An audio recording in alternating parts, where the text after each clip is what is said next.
తోటి కావాలని కడపలో మహానాడు నిర్వహించారు. జనాలు లేక చీత్కరించుకుంటూ తిట్టుకుంటూ జనాలు మీరు ప్రసంగిస్తుండగానే పారిపోయినటువంటి పరిస్థితి ఒకవైపు కనపడితే, ఈ రాష్ట్రంలో ఉన్నటువంటి మీ అధికారాన్ని ఉపయోగించి ఈ రాష్ట్రంలో ఉన్నటువంటి మంత్రులని, అధికార యంత్రాంగాన్ని, తెలుగుదేశం నాయకుల్ని కుప్పలు తెప్పలుగా కమిటీలు వేసి మీరు తరలిస్తే అక్కడికి వచ్చినటువంటి జనం నామమాత్రం కూడా లేరు మీ మహానాడులో. అదే జగనన్న ఒక్క పిలిపిస్తే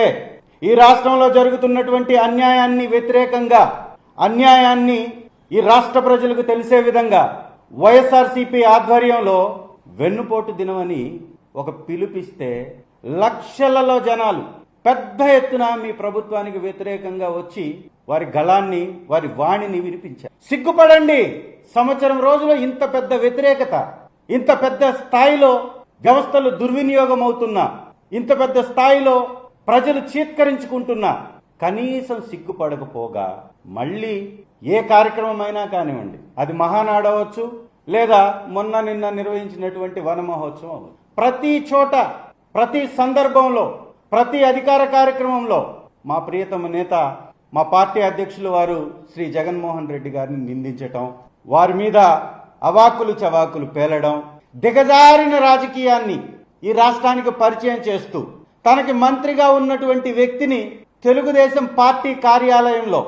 ఆనం రామనారాయణ రెడ్డి గారిని కూర్చొని పెట్టుకొని దిగజారినటువంటి మాటలు, ఒక సామాన్యమైనటువంటి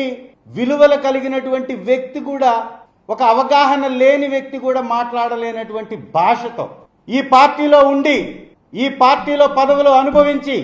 ఈ పార్టీ ద్వారా ఎదిగి దివంగత మహానేత రాజశేఖర్ రెడ్డి గారి పుణ్యమని రాజకీయాల్లో ఎదిగి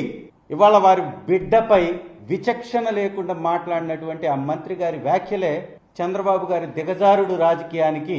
అద్దం పడుతున్నాయి. ఇంతకంటే దిగజారగలుగుతారా అని ప్రతిసారి ఆలోచించినటువంటి, ఎప్పుడైనా కానీ లేదు నేను ఇంకా దిగజారగలుగుతాను అని చంద్రబాబు నాయుడు గారు నిరూపిస్తూనే ఉంటారు.